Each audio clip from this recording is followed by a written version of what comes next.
Hello everyone, मैं स्वप्निल तिवारी सकार academy के इस डिजिटल प्लेटफॉर्म में आप सभी का फिर से स्वागत करता हूं। तो दोस्तों चलिए आज करंट अफेयर्स के इस दूसरे सेशन को शुरू करते हैं। आज हम 17 से 25 अगस्त के बीच हुए राष्ट्रीय, अंतर्राष्ट्रीय और छत्तीसगढ़ के घटनाक्रम के बारे में देखेंगे। इसके साथ ही मैं आपको यह बताना चाहूँगा कि सकार एकेडमी में CGPSC प्रीलिम्स एवं मेंस की ऑनलाइन कक्षाएं प्रारंभ हो चुकी है, जिसे आप केवल और केवल सकार एकेडमी के ऐप पर देख सकते हैं। ठीक, तो जल्द से जल्द सकार एकेडमी के ऐप को डाउनलोड कीजिए, जहां आपको डेमो कक्षाएं भी उपलब्ध हो जाएंगी। साथ ही साथ आप हमारी डेमो कक्षाएं यूट्यूब और फेसबुक के हमारे पेज पर भी देख सकते हैं और जल्द से जल्द अपना प्रवेश सुनिश्चित कराएं। इसके साथ ही मैं आपको यह भी बताना चाहूँगा कि इस करंट अफेयर के सेशन का आपको PDF भी उपलब्ध हो सकता है केवल और केवल सकार एकेडमी के एंड्रॉयड ऐप पर। तो जल्द से जल्द सकार एकेडमी के एंड्रॉयड ऐप को डाउनलोड कीजिए। डाउनलोड का लिंक नीचे डिस्क्रिप्शन में दिया हुआ है। तो चलिए बिना किसी देरी के आज के इस सेशन को शुरू करते हैं। आज हम सबसे पहले छत्तीसगढ़ के घटनाक्रम के बारे में देखेंगे। छत्तीसगढ़ के घटनाक्रम में 25 अगस्त से विधानसभा का मानसून सत्र प्रारंभ हो रहा है। ठीक है, तो इस मानसून सत्र के पहले कुछ अहम फैसले लिए गए हैं, जिसमें सबसे पहला आपको याद रखना है कि गौरेला पेंड्रा मारवाही जो छत्तीसगढ़ का नवीनतम जिला है, 28वां जिला है, तो गौरेला पेंड्रा मारवाही जिले में तृतीय एवं चतुर्थ श्रेणी के पदों पर भर्तियों में स्थानीय युवकों को प्राथमिकता दी जाएगी। ठीक है, तो क्वेश्चन बन सकता है कहाँ यह हुआ है, तो कहाँ हुआ है, गौरेला पेंड्रा और मारवाही जिले में। इसके अलावा दूसरा याद रखना है कि अब विधानसभा के सदस्यों का यात्रा भत्ता 4 लाख से बढ़ाकर 8 लाख कर दिया गया है और पूर्व सदस्यों का यात्रा भत्ता 2 लाख से बढ़ाकर 4 लाख कर दिया गया है। ठीक, इसके अलावा महासमुंद, बालोद, बलौदाबाजार, बेमेतरा, जांजगीर चांपा, सरगुजा, इन सभी को मिलाकर 6 जगहों में नए सहकारी बैंक की स्थापना की जाएगी। इन 6 नए सहकारी बैंक को मिलाकर अब छत्तीसगढ़ में सहकारी बैंकों की संख्या 12 हो जाएगी। लेकिन इसके पहले आपको यह भी याद रखना है कि यह प्रस्ताव छत्तीसगढ़ के द्वारा RBI को भेजा जाएगा। RBI की मंजूरी मिलने के बाद ही इन बैंकों का गठन किया जा सकता है। इसके अलावा याद रखना है कि बस्तर यूनिवर्सिटी का नाम अब शहीद महेंद्र कर्मा यूनिवर्सिटी रहेगा। ठीक है, इसके अलावा आपको याद रखना है कि अरपा बेसिन विकास प्राधिकरण के गठन को मंजूरी दे दी गई है। अरपा रिवर डेवलपमेंट प्रोजेक्ट शुरू कर दिया जाएगा। इन सभी फैसलों के लिए अनुमोदन इसी 25 अगस्त को शुरू होने वाले विधानसभा के मानसून सत्र में किया जाएगा। ठीक है, इसके साथ ही आपको यह याद रखना है कि भूपेश बघेल जी जो कि हमारे मुख्यमंत्री हैं, इनके जन्म दिवस के अवसर पर यह भी घोषणा की गई कि हर साल अरपा महोत्सव मनाया जाएगा अरपा नदी के उद्गम पेंड्रा में। ठीक है, आगे चलते हैं। इसके अलावा आपको याद रखना है गोल्डन स्क्वायर प्लान। छत्तीसगढ़ में golden square plan, smart city golden square के नाम से नया प्रोजेक्ट लाया जा रहा है। भाई इसमें ज़्यादा कुछ नहीं है, आपको बस ये याद रखना है कि जय स्तंभ चौक से लेके मालवी रोड के बीच स्मार्ट सिटी गोल्डन स्क्वायर के नाम से इस प्रोजेक्ट की शुरुआत की जा रही है, जिसके अंतर्गत जय स्तंभ चौक का सौंदर्यीकरण किया जा रहा है। वहाँ के ट्रैफिक को व्यवस्थित किया जा रहा है। ट्रैफिक को व्यवस्थित करने के लिए मल्टी लेवल पार्किंग का निर्माण किया जा रहा है। वहाँ निगम की एक बहुत पुरानी बिल्डिंग है, जिसे बिल्डिंग और पूरे के पूरे परिसर को हेरिटेज के तौर पर संवार कर वहाँ कमर्शियल कॉम्प्लेक्स बनाने का प्रस्ताव है। हेरिटेज के तौर पर कमर्शियल कॉम्प्लेक्स बनाने का प्रस्ताव कहने का तात्पर्य है कि यह जो बिल्डिंग है ब्रिटिशों के समय से प्रशासनिक कार्य के लिए उपयोग में लाई जा रही है। ठीक है, तो इस बिल्डिंग में छत्तीसगढ़ के जो स्वतंत्रता संग्राम सेनानी हैं, छत्तीसगढ़ के जो वीर शहीद हैं, उनकी वहाँ पे फ़ोटोज़ लगाई जाएंगी, उनकी जीवनी के वहाँ पे पोस्टर लगाए जाएंगे तथा इनकी जीवनी का वीडियो प्रोजेक्शन वहाँ पे दिखाया जाएगा। इसके साथ ही इस योजना के अंतर्गत महिलाओं को स्वरोजगार उपलब्ध कराने के लिए महिला हाट बाजार बनाया जाएगा, जो पूर्णतः एक आदर्श बाजार होगा। महिलाओं के लिए आदर्श बाजार कहने का तात्पर्य है कि उनकी ज़रूरत की जगह जैसे वॉशरूम और बच्चों के लिए फीडिंग जोन इत्यादि क्षेत्रों का निर्माण भी वहाँ पे किया जाएगा। ठीक, चलिए आगे चलते हैं। अब छत्तीसगढ़ के वन लाइनर करंट अफेयर्स पे चर्चा कर लेते हैं। छत्तीसगढ़ राज्य सरकार ने पढ़ाई तुहर पारा नामक एक नई छात्र केंद्रित योजना शुरू करने की घोषणा की है। इसके पहले लॉकडाउन के समय में छत्तीसगढ़ ने पढ़ाई तुहर द्वार नाम की एक योजना शुरू की थी, जो कि एक पोर्टल था। अब पढ़ाई तुहर पारा क्या है? पारा मतलब हम सभी जानते हैं मोहल्ला होता है, तो मोहल्ले में जाकर माइक लाउड स्पीकर या माइक ब्लूटूथ स्पीकर के द्वारा सोशल डिस्टेंसिंग को फॉलो करते हुए मोहल्ले के बच्चों को पढ़ाया जाएगा। इस प्रक्रिया में ऑनलाइन पढ़ाई में रायगढ़ जिला प्रथम स्थान पर है, यह भी याद रखना है। ठीक, तो पढ़ाई तुहर पारा मतलब घर जा जाके, मोहल्ला जा जाके पढ़ाना, सब्बो मोहल्ला धर धर पढ़ाबो, इस तरीके से आप समझ सकते हैं। यूएई में होने वाले आईपीएल में छत्तीसगढ़ के खिलाड़ी हैं शशांक सिंह, तीसरी बार यह आईपीएल के लिए चयनित हुए हैं। यह राजस्थान रॉयल की तरफ से खेलेंगे, भिलाई के रहने वाले तथा वर्तमान में छत्तीसगढ़ क्रिकेट टीम में भी शामिल हैं। अगला पॉइंट आपको याद रखना है, हाल ही में छत्तीसगढ़ में आदिवासी भाषा गोंडी के लिए डिजिटल फॉन्ट बनाया गया है। इसके साथ आपको यह भी पॉइंट याद रखना है कि बस्तर में 3 आदिवासी स्कूल खोले जा चुके हैं जहां गोंडी भाषा में पढ़ाई हो रही है, पर यह फॉन्ट विकसित नहीं होने के कारण वर्बली पढ़ाई हो रही है। अब यह फॉन्ट विकसित होने के बाद इस भाषा में बुक भी प्रकाशित, पुस्तकें भी प्रकाशित की जा सकेंगी। इसके साथ ही अरपा महोत्सव के बारे में हम जान चुके हैं। अगला आते हैं, इसके अलावा आपको याद रखना है डॉक्टर आर.के. सिंह को छत्तीसगढ़ मेडिकल एजुकेशन के नए डायरेक्टर के रूप में नियुक्त किया गया है। इसके साथ अभी यह अंबिकापुर के मेडिकल कॉलेज के डीन के रूप में भी पदस्थ हैं। इसके पूर्व जो मेडिकल एजुकेशन के डायरेक्टर थे उन पर दुष्कर्म का आरोप लगा, जिसकी वजह से उन्हें डॉक्टर आदिले, इन पर दुष्कर्म का आरोप लगा, जिसकी वजह से इन्हें निष्कासित किया गया है। इसके बाद ही डॉक्टर आर.के. सिंह की नियुक्ति की गई है। इसके साथ ही आपको याद रखना है रायपुर के बूढ़ा ताल में केरल की खास लकड़ी से एक बोट बनाई जा रही है। पर्यटन को बढ़ावा देने के उद्देश्य से केरल से लकड़ी मंगाकर इसका निर्माण किया जा रहा है। ठीक है, इसके अलावा आपको याद रखना है कि छत्तीसगढ़ में राजीव गांधी किसान न्याय योजना के अंतर्गत पूर्व प्रधानमंत्री राजीव गांधी की जयंती पर 19 लाख किसानों के खातों में दूसरी किस्त 1500 करोड़ रुपए का ऑनलाइन ट्रांसफर 20 अगस्त को किया गया। ठीक है, अब राजीव गांधी न्याय योजना क्या है? यह राजीव गांधी की पुण्यतिथि पर शुरू की गई योजना थी। इसके अंतर्गत जो छत्तीसगढ़ के किसान हैं उन्हें आर्थिक सहायता दी जा रही है। यह आर्थिक सहायता की यह दूसरी किस्त है 1500 करोड़ रुपए जो राजीव गांधी की जयंती पर दी गई। ठीक है, इसके अलावा आपको याद रखना है केंद्रीय विद्युत प्राधिकरण की एक रिपोर्ट के अनुसार power generation, Chhattisgarh power generation company के विद्युत गृहों ने सर्वश्रेष्ठ प्लांट लोड फैक्टर के आधार पर देश में सर्वोच्च स्थान हासिल किया है। यानी छत्तीसगढ़ का जो पावर जनरेशन कंपनी है, प्लांट लोड फैक्टर, अब यह प्लांट लोड फैक्टर क्या होता है? प्लांट लोड फैक्टर कुछ नहीं है, किसी प्लांट को जितने उत्पादन के लिए बनाया गया है उसका जितना वह उत्पादन कर रहा है उससे प्रतिशत, यानी कि अगर 500 मेगावाट वह प्रतिदिन का उत्पादन कर सकता है पर 450 मेगावाट का उत्पादन कर रहा है तो 90% कहलाया, 450 500 का 90% कहलाया, तो यह 90% कहलाता है प्लांट लोड फैक्टर।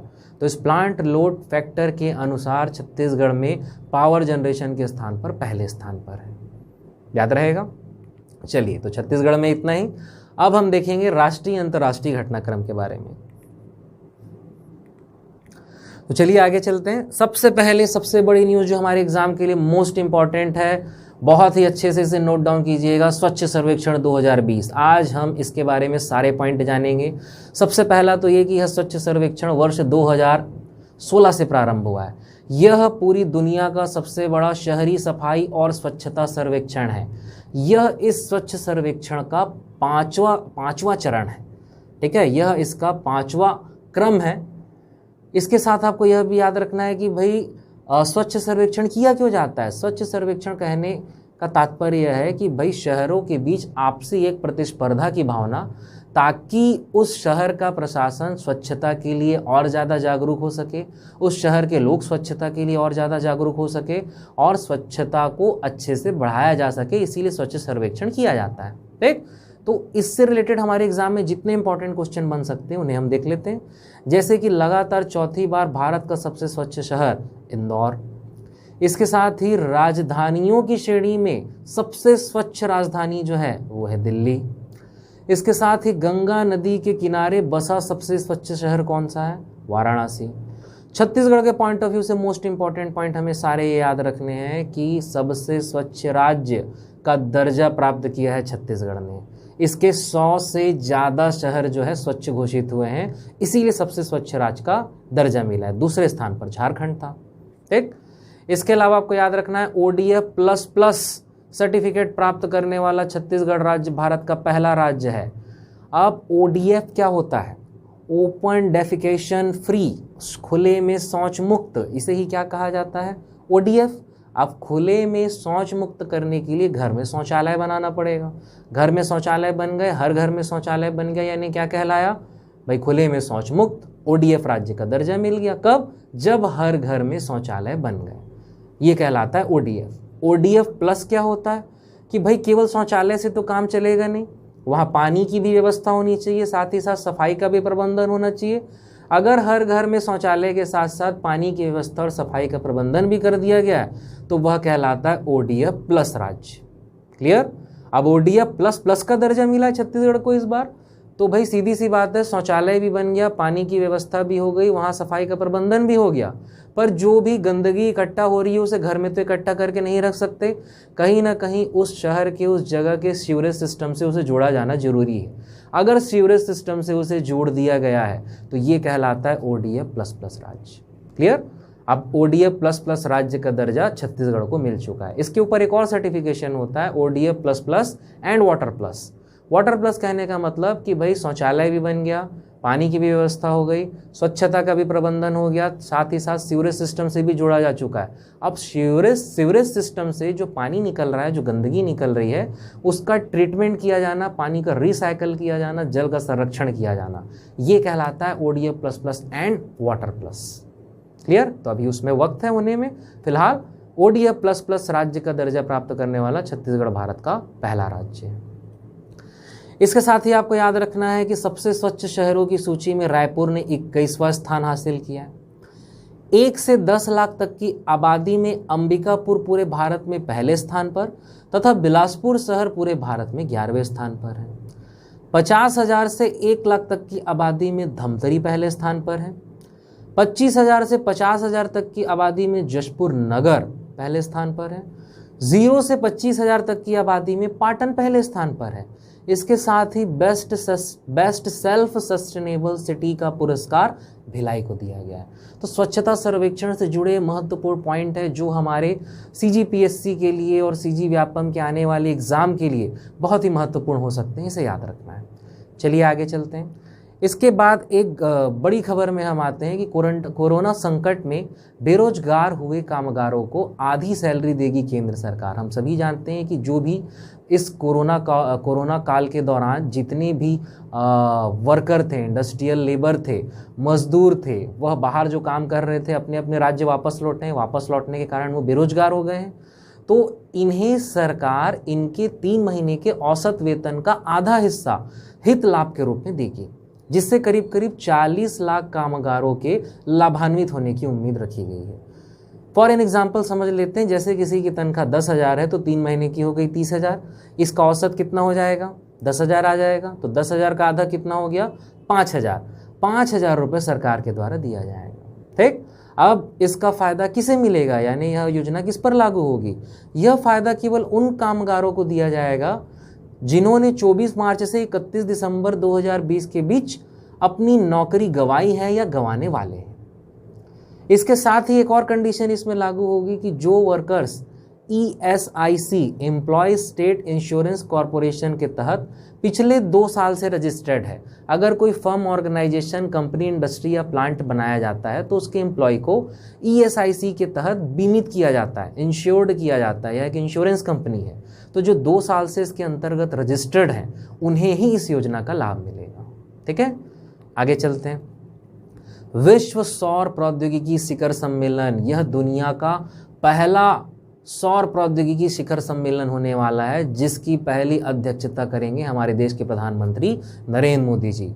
चूंकि यह अध्यक्षता वीडियो कॉन्फ्रेंसिंग के थ्रू होने वाली है, इसीलिए आपको केवल डेट याद रखना है कि यह शिखर सम्मेलन वीडियो कॉन्फ्रेंसिंग के द्वारा कब होने वाला है? 8 सितंबर को होने वाला है। अब यह अंतर्राष्ट्रीय सौर गठबंधन है क्या? अंतर्राष्ट्रीय सौर गठबंधन कहने का तात्पर्य कर्क और मकर रेखा के मध्य आंशिक या पूर्ण रूप से आने वाले ऐसे 121 देश जो सौर संसाधन से संपन्न है, उनका यह एक समूह है। इसका मुख्यालय गुरुग्राम हरियाणा में है। इसकी शुरुआत भारत और फ्रांस के द्वारा 30 नवंबर 2015 को पेरिस जलवायु सम्मेलन के दौरान की गई थी। भाई सीधी सी बात है कि कर्क और मकर रेखा के बीच में ही पृथ्वी पर सूरज की किरणें लंबवत पड़ती है। अगर सोलर एनर्जी का इस्तेमाल करना है तो इन्हीं क्षेत्र के बीच में किया जाता है। इसके ऊपर तो सूरज की किरणें लंबवत पड़ती ही नहीं है, तिरछी पड़ती है, इसीलिए वो ठंडा इलाका है, इसीलिए वो शीतोष्ण कटिबंध कहलाता है। ठीक है, तो इस संगठन का उद्देश्य क्या है? इसका गठन सौर ऊर्जा के लाभ के उपयोग और स्वच्छ ऊर्जा को बढ़ावा देने के लिए वैश्विक बाजार प्रणाली तैयार करने के लिए किया गया है। इसके साथ ही आपको यह भी पॉइंट याद रखना है कि भारतीय सौर नीति के तहत भारत के द्वारा 2022 तक 1 लाख मेगावाट का सौर ऊर्जा के साथ विद्युत उत्पादन का लक्ष्य रखा गया है। याद रहेगा, यह इस करंट से अलग है, यह एक फैक्ट आपको याद रखना है। इसके बाद आगे चलते हैं, ऑर्गेनिक फार्मिंग के बारे में जान लेते हैं। भारत ऑर्गेनिक फार्मिंग करने वाले किसानों में पूरे विश्व में पहले स्थान पर है तथा ऑर्गेनिक फार्मिंग के क्षेत्रफल में पूरे विश्व में 9वें स्थान पर है। इसके साथ ही पूरी तरह से ऑर्गेनिक फार्मिंग करने वाला सिक्किम पूरे दुनिया का पहला राज्य बन चुका है। ठीक है, इसके साथ ही आपको यह याद रखना है कि इसके संबंध में भारत सरकार के द्वारा 2 योजनाएं शुरू की गई थी 2015 में ऑर्गेनिक फार्मिंग को बढ़ावा देने के लिए। नॉर्थ ईस्ट इंडिया में ऑर्गेनिक फार्मिंग को बढ़ावा देने के लिए mission organic value chain development तथा पूरे भारत में परंपरागत कृषि विकास योजना भारत सरकार के द्वारा 2015 में शुरू की गई थी। चलिए आगे चलते हैं। इसके अलावा आपको याद रखना है गरीब कल्याण रोजगार अभियान, जिसकी शुरुआत हुई थी 20 जून 2020। तो यह इस बीच कैसे आया करंट में, वो अभी हम सुनेंगे। भाई पहले तो इस अभियान को समझ लेते हैं। इस अभियान का मुख्य उद्देश्य अपने गांव लौटे प्रवासी श्रमिकों को उनके गांव के पास ही काम उपलब्ध कराना है। गरीब कल्याण रोजगार अभियान के तहत टिकाऊ ग्रामीण बुनियादी ढांचे के निर्माण हेतु 50,000 करोड़ रुपए की राशि खर्च किए जाने का प्रावधान है। ठीक, इस अभियान की शुरुआत, मोस्ट इंपॉर्टेंट, इस अभियान की शुरुआत बिहार के खगड़िया जिले के बेलदौर के तेलिहार गांव से की गई। ठीक है, अब यह अभी करंट में चर्चा में क्यों है? क्योंकि इसी हफ्ते के दौरान भारतीय रेलवे ने 6 राज्य अर्थात बिहार, झारखंड, मध्य प्रदेश, उड़ीसा, राजस्थान और उत्तर प्रदेश में गरीब कल्याण रोजगार अभियान के तहत 6,40,000 से भी अधिक मानव कार्य दिवस सृजित किए हैं। इन राज्यों में लगभग 165 रेलवे इंफ्रास्ट्रक्चर प्रोजेक्ट चल रहे हैं जिनमें श्रमिकों को काम दिया जा रहा है, इसलिए इस योजना को याद रखना है। ठीक है, चलिए आगे चलते हैं। अब वन लाइन करंट अफेयर्स में आ जाते हैं। ठीक, केंद्र सरकार ने स्वदेशी माइक्रो प्रोसेसर चैलेंज शुरू किया है जिसके तहत लोगों को करोड़ों का इनाम जीतने का मौका मिलेगा। अब समझ लेते हैं स्वदेशी माइक्रो प्रोसेसर चैलेंज होता क्या है। IIT चेन्नई और सीडेक के द्वारा एक माइक्रो प्रोसेसर बनाया गया है। ठीक, सीडेक क्या है? Centre for development in advance computing. ठीक है, कंप्यूटर और सॉफ्टवेयर से जुड़े रिसर्च एंड डेवलपमेंट का कार्य भारत सरकार के द्वारा सीडेक में ही किया जाता है। आपने जो सुपर कंप्यूटर सुने हैं जैसे परम सुपर कंप्यूटर, परम 10,000 सुपर कंप्यूटर, यह इसी सीडेक के द्वारा बनाया गया है। ठीक, तो IIT चेन्नई और सीडेक के द्वारा एक माइक्रो प्रोसेसर बनाया गया है जिसके लिए मेक इन इंडिया को या भारत में मैन्युफैक्चरिंग को बढ़ावा देने के लिए भारत सरकार ने स्वदेशी माइक्रो प्रोसेसर चैलेंज शुरू किया है, जिसके तहत करना क्या है कि भाई घर में उपयोग में आने वाले इलेक्ट्रॉनिक उपकरण जैसे कि भाई automatic door lock, automatic fan and light of, ठीक है, वॉशिंग मशीन, फ्रिज और इत्यादि जो भी घर में उपयोग में आने वाले उपकरण हैं उन हार्डवेयर डिवाइसेस को बनाना, इस माइक्रो प्रोसेसर के लिए उस हार्डवेयर डिवाइसेस को बनाना। तो जो भी यह हार्डवेयर डिवाइसेस को सक्सेसफुली इस स्वदेशी माइक्रो प्रोसेसर के साथ बनाएगा उसे करोड़ों का इनाम जीतने का मौका मिलेगा। इस प्रकार की यह योजना है। ठीक, तो उसमें की फैक्ट आपको यही याद रखना है कि किसके द्वारा शुरू किया गया है, IIT चेन्नई और सीडेक के द्वारा इस माइक्रो प्रोसेसर को बनाया गया है। ठीक है, चलिए आगे चलते हैं। हाल ही में मध्य प्रदेश सरकार ने केवल स्थानीय निवासियों को ही सरकारी नौकरी देने की घोषणा की है। आपने सुना होगा कि भाई वहाँ के चीफ मिनिस्टर शिवराज सिंह चौहान के द्वारा कहा गया है कि केवल भांचे भांचियों को ही नौकरी दी जाएगी। ठीक, तो केवल एक फैक्ट याद रखना है। अगला चलते हैं। चंद्रयान 2 ने चंद्रमा पर क्रेटर की तस्वीर खींची। इसके साथ ही आपको यह याद रखना है कि जो यह क्रेटर है इसका नाम विक्रम साराभाई के नाम पर रखा गया है। क्यों रखा गया है? क्योंकि जब पिछले साल 2019 में चंद्रयान 2 मिशन शुरू किया गया था तो जो इस मिशन का लैंडर था जिसका नाम विक्रम रखा गया था, वह दुर्घटनाग्रस्त हो गया था। तो फिर से उन्हें सम्मान देने के लिए एक नए क्रेटर की खोज की गई है। क्रेटर अर्थात गड्ढा, सीधी सी बात है। उस चंद्रमा में जो गड्ढा है, एक बड़े क्रेटर की खोज की गई है जिसका नाम विक्रम साराभाई क्रेटर रखा गया है। ठीक, इसके साथ ही याद रखना है कि इसी हफ्ते चंद्रयान 2 मिशन को 1 साल पूरा हो चुका है।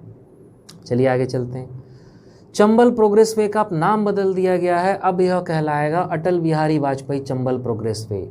यह बहुत ही महत्वपूर्ण राष्ट्रीय राजमार्ग है जो कि चंबल नदी के किनारे किनारे है। यह उत्तर प्रदेश, मध्य प्रदेश तथा राजस्थान को जोड़ता है। उत्तर प्रदेश के इटावा से लेकर राजस्थान के ऐतिहासिक शहर कोटा को इससे जोड़ा जा रहा है। ठीक, चलिए आगे चलते हैं। एक स्पोर्ट्स से रिलेटेड करंट याद रखना है कि स्पोर्ट्स आईवियर ब्रांड ओकले ने भारतीय क्रिकेटर रोहित शर्मा को भारत में 2 साल के लिए अपना ब्रांड एम्बेसडर बनाया है।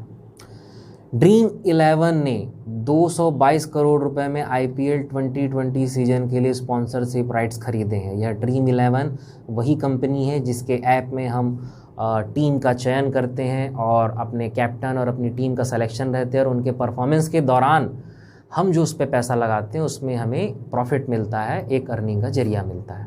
एक प्रकार से इनडायरेक्टली सट्टा हम इसे कह सकते हैं। ठीक है। आईआईटी खड़गपुर पहला ऐसा आईआईटी संस्थान है जो राष्ट्रीय शिक्षा नीति 2020 के प्रस्तावों को अपनाते हुए अपने परिसर में शास्त्रीय एवं लोक कला अकादमी की शुरुआत किया है। ठीक है। इसके अलावा याद रखना है, रिलायंस रिटेल ने 620 करोड़ रुपए में विटालिक के शेयर और विटालिक के 60% शेयर तथा नेटमेट्स और इसकी सहायक कंपनियों के 100% शेयर खरीदे हैं। ठीक, पहले तो हम जान लेते हैं विटालिक और नेटमेट्स क्या है। विटालिक और नेटमेट्स फार्मास्यूटिकल कंपनियां हैं। नेटमेट्स एक ऐसा ऐप था जिसके थ्रू हम ऑनलाइन दवाइयां मंगाते थे। ठीक है। इस नेटमेट्स का पूरा अधिग्रहण रिलायंस के द्वारा कर लिया गया, अर्थात अब फार्मास्यूटिकल कंपनी में भी रिलायंस अपने पैर जमाने वाला है। ठीक है, चलिए आगे चलते हैं। हाल ही में भारत और इजराइल ने अपने रणनीतिक द्विपक्षीय संबंधों को नई मजबूती देने के लिए एक सांस्कृतिक समझौते पर हस्ताक्षर किए। इससे केवल यही क्वेश्चन बनता है, पूरे समझौते के मुख्य बिंदु मत पढ़ते रहना, इससे यही क्वेश्चन बनता है कि हाल ही में भारत ने किस देश के साथ सांस्कृतिक समझौते पर हस्ताक्षर किए, तो किसके साथ? इजराइल के साथ। इसके अलावा हाल ही में भारत ने मालदीव की आर्थिक सहायता के लिए 250 मिलियन अमेरिकी डॉलर देने की घोषणा की है। पिछले करंट अफेयर्स में मैंने आपको बताया था कि ग्रेटर माले कनेक्टिविटी प्रोजेक्ट के लिए 500 मिलियन अमेरिकी डॉलर भारत ने मालदीव को दिया, उसके ऊपर 250 मिलियन डॉलर और देने वाला है। यह सहायता मालदीव के राष्ट्रपति के द्वारा भारत सरकार से मांगी गई थी। ठीक है। अरुण 3 जल विद्युत परियोजना के निर्माण में भारत द्वारा नेपाल को सहयोग कर बनी यह योजना है।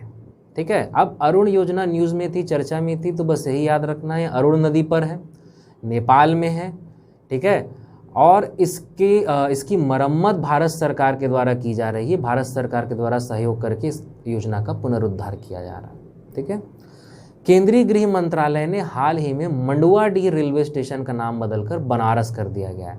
वाराणसी में एक प्रमुख स्टेशन है जिसका नाम था मंडुआडीह, अब इसे बनारस कर दिया गया है। ठीक। नेक्स्ट आते हैं कोरमो जॉब्स ऐप पर। गूगल ने भारत में रोजगार आवेदन हेतु कोरमो जॉब्स ऐप लॉन्च किया है। यह क्या है? जैसे गूगल के और भी प्रोडक्ट हैं, यूट्यूब, जीमेल, जी ड्राइव, इसी प्रकार कोरमो जॉब्स ऐप है। 2018 में बांग्लादेश में लॉन्च हुआ था। बेसिकली यह naukri.com जैसा ही है, जहां आप अपनी CV अपलोड करते हैं, गूगल के द्वारा आपको बताया जाता है कि आपके लिए यह जॉब उपलब्ध है। इसके बाद नेक्स्ट हम आते हैं ICC की नवीनतम टेस्ट बैट्समैन की टेस्ट रैंकिंग में पहले नंबर पर ऑस्ट्रेलिया के स्टीव स्मिथ, दूसरे नंबर पर भारतीय कप्तान विराट कोहली, 8वें नंबर पर चेतेश्वर पुजारा और 10वें नंबर पर अजिंक्य रहाणे हैं। अर्थात ICC की टेस्ट की बैट्समैन की रैंकिंग में टॉप 10 में भारत के 3 बल्लेबाज हैं। ठीक।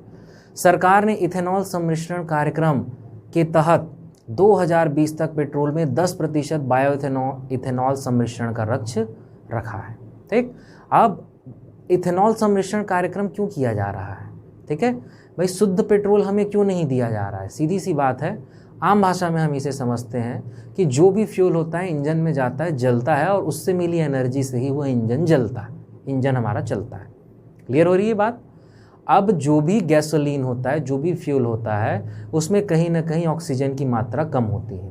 हम सभी जानते हैं ऑक्सीजन जलाने में सहायक होता है, ठीक है। ऑक्सीजन के बगैर कोई भी वस्तु नहीं जल सकती। तो जब यह फ्यूल जिसमें ऑक्सीजन की मात्रा पहले से ही कम है, चाहे आपका पेट्रोल हो, चाहे डीजल हो, चाहे किसी भी प्रकार के गैसोलीन हो, ठीक है, तो जिसमें ऑक्सीजन की मात्रा पहले से ही कम है, तो कहीं ना कहीं वो पूरी तरीके से नहीं जलेगा, पूरी तरीके से कंबस्ट नहीं होगा, जिसके कारण वह प्रदूषण ज़्यादा फैलाएगा और इंजन भी पूरी इफिशियंसी के साथ काम नहीं करेगा। इसमें एथेनॉल मिलाने से क्या होता है कि एथेनॉल में ऑक्सीजन की पर्याप्त मात्रा होती है, और यह एथेनॉल मिलाने से, ऑक्सीजन की ज़्यादा मात्रा मिलने से इंजन के अंदर का जो फ्यूल है और अच्छी तरीके से जलता है, अच्छी तरीके से कंबस्ट होता है, और इसके साथ ही वायु प्रदूषण भी कम होता है। इसीलिए एथेनॉल सम्मिश्रण कार्यक्रम की शुरुआत की है। क्लियर हो रही है बात? अगला चलते हैं। भारतीय रेलवे ने मणिपुर में दुनिया का सबसे ऊंचा पियर ब्रिज निर्माण कार्य किया जा रहा है, जो कि लजई नदी पर स्थित है, ठीक है। इसके साथ ही आपको याद होगा कि दुनिया का सबसे ऊंचा ब्रिज चेनाब नदी पर जम्मू कश्मीर में बनिहाल दर्रे पे बनाया जा रहा है भारतीय रेलवे के द्वारा, जो लगभग बन चुका है। क्लियर? अब वह भी दुनिया का सबसे ऊंचा रेलवे ब्रिज है, यह भी दुनिया का सबसे ऊंचा रेलवे ब्रिज है। इसमें फ़र्क क्या है भाई? जो यह पियर ब्रिज मणिपुर में बनाया जा रहा है, इसमें पिल्लर नदी की सतह से लेके ब्रिज तक, नदी की सतह से लेके ब्रिज तक पूरा का पूरा एक पिल्लर रहेगा। ऐसे कई पिल्लर लगाए जाएंगे। और जो चेनाब नदी पर ब्रिज बनाया गया है, वह दो घाटी को जोड़ता हुआ एक आर्क ब्रिज है। क्लियर? केवल दो घाटी को जोड़ता हुआ एक लोहे का आर्क ब्रिज है, जिसका नदी के सतह से कोई भी जुड़ाव नहीं है। इसीलिए यह इतनी ऊंचाई पर स्थित है। यह इतना ऊंचा है कि एफिल टावर से भी लगभग 30 मीटर यह ऊंचा है। तो दोनों फैक्ट में डिफरेंस याद रखना है। दोनों ही दुनिया का सबसे ऊंचा ब्रिज है। चेनाब नदी पर दुनिया का सबसे ऊंचा रेलवे ब्रिज, ठीक है, जो श्रीनगर से अधमपुरा रेलवे मार्ग पर अवस्थित है। और दुनिया का सबसे ऊंचा पियर ब्रिज लजई नदी पर मणिपुर में बनाया जा रहा है, ठीक है। यह पिल्लर वाला ब्रिज है, ठीक, जो नॉर्मली ब्रिज हमें दिखता है किसी भी नदी पर। इसके साथ ही याद रखना है, भारत का सबसे लंबा रोपवे यानी रस्सी जिसपे एक ट्रॉली लगी रहती है जिसमें लोग बैठते हैं, तो भारत का सबसे लंबा रोपवे गुवाहाटी में ब्रह्मपुत्र नदी पर शुरू कर दिया गया। चलिए आगे चलते हैं। एशियन डेवलपमेंट एडीबी ने दिल्ली, गाजियाबाद, मेरठ रैपिड रेल के लिए 7,500 करोड़ रुपए का वित्तीय सहायता दिया है, ठीक है। इसके साथ ही आपको यह याद रखना है कि केंद्र सरकार ने जीएसटी के नियमों में बदलाव करते हुए अब 40 लाख तक सालाना आमदनी पर जीएसटी में छूट दी है। पहले यह छूट 20 लाख थी, अर्थात 40 लाख के टर्नओवर तक आपको जीएसटी नहीं देना पड़ेगा, ठीक है। साथ ही साथ निर्माण क्षेत्र में खासकर आवासीय क्षेत्र को 5% के स्लैब में रखा गया है। पहले यह 28% के स्लैब में था। इसके साथ ही सस्ते मकानों को, जो और सस्ते मकाने जो बेसिकली गरीबों के लिए बनाए जाते हैं, उसका जीएसटी दर 1% रखा गया है। क्लियर हो रही है बात? 5% के स्लैब में रखा गया है सारे आवासीय क्षेत्र को। इसके अलावा जो सस्ते मकाने गरीबों के लिए बनाए जाते हैं, उसके लिए जीएसटी दर 1% है, ठीक। भारत और उज्बेकिस्तान के मध्य द्विपक्षीय व्यापार और निवेश हेतु 300 मिलियन अमेरिकी डॉलर का समझौता हुआ है। इसके साथ ही आपको यह याद रखना है कि खाद्य सुरक्षा अधिनियम में बदलाव करते हुए केंद्र सरकार ने योग्य दिव्यांग व्यक्तियों को भी इसके अंतर्गत लाने के लिए राज्यों को निर्देश दिया है। पहले तो समझ लेते हैं खाद्य सुरक्षा अधिनियम है क्या। खाद्य सुरक्षा अधिनियम 2013 से शुरू हो चुका है, जिसके अंतर्गत 1 से 3 रुपये प्रति किलोग्राम की दर से 5 किलोग्राम खाद्यान्न अंत्योदय एवं प्राथमिकता प्राप्त परिवार को दिया जाता है। अब इसके साथ ही एक और कैटेगरी इसमें जोड़ी जाएगी, दिव्यांग व्यक्तियों को भी दिया जाएगा, ठीक। चलिए आगे चलते हैं। इसके बाद आपको याद रखना है, इंग्लैंड की क्रिकेट टीम की ऑलराउंडर लॉरा मार्श ने क्रिकेट के सभी प्रारूपों से संन्यास ले लिया है, ठीक है। सबसे तेज चलने वाली इलेक्ट्रिक कार का निर्माण किस कंपनी ने किया? टेस्ला मोटर्स ने किया। हाल ही में नेपाल में सुनहरे खोल के साथ जन्मे एक कछुए की खोज हुई है। ये क्वेश्चन पूछ सकता है भाई, गोल्डन कछुआ, गोल्डन कवर वाला कछुआ कहाँ पे जन्मा है? तो कहाँ जन्मा है? नेपाल में जन्मा है। अब विष्णु भगवान का अवतार मान के इसकी पूजा हो रही है। अब जहाँ केपी ओली जैसे महान व्यक्ति का शासन रहेगा, जो नेपाल में भी अयोध्या का निर्माण कर सकते हैं, वो किसी को भी भगवान बना सकते हैं। इनके बारे में तो आप लोगों ने सुना ही होगा।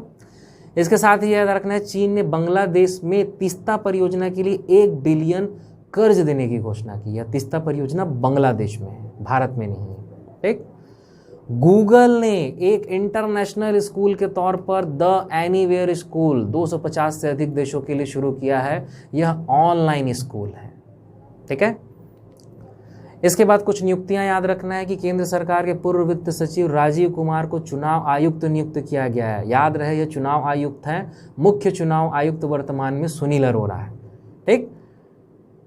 राजीव कुमार अशोक लवासा की जगह लेंगे। अशोक लवासा 31 अगस्त तक अपने पद पर बने रहेंगे तथा इसके बाद वह एशियन डेवलपमेंट बैंक के उपाध्यक्ष के रूप में पद ग्रहण करेंगे। ठीक है। तो 2 नियुक्ति यहाँ पे याद रखना है। उसके अलावा राकेश अस्थाना को बॉर्डर सिक्योरिटी फोर्स का नया डायरेक्टर जनरल महानिदेशक नियुक्त किया गया है। ठीक है। इसके अलावा सत्यपाल मलिक अब मेघालय के नए राज्यपाल नियुक्त हुए हैं। इसके साथ ही याद रखना है कि सेबी ने, security exchange board of India, हमने पहले की क्लास में आपको बताया है कि शेयर मार्केट को रेगुलेट करने का काम कौन करता है? SEBI. Security exchange board of India के नए एग्जीक्यूटिव डायरेक्टर, कार्यकारी निदेशक जीपी गर्ग को बनाया गया है तथा इसके चेयरमैन अजय त्यागी, इनके बारे में हमने पिछले क्लास में देखा था, इनके कार्यकाल को 18 महीने के लिए बढ़ाया गया था। ठीक। इसके साथ ही कुछ महत्वपूर्ण दिवस याद रखना है इस बीच, जैसे वर्ल्ड फोटोग्राफी डे 19 अगस्त, वर्ल्ड रिन्यूएबल एनर्जी डे 20 अगस्त, वर्ल्ड ह्यूमैनिटेरियन विश्व मानवता दिवस 19 अगस्त।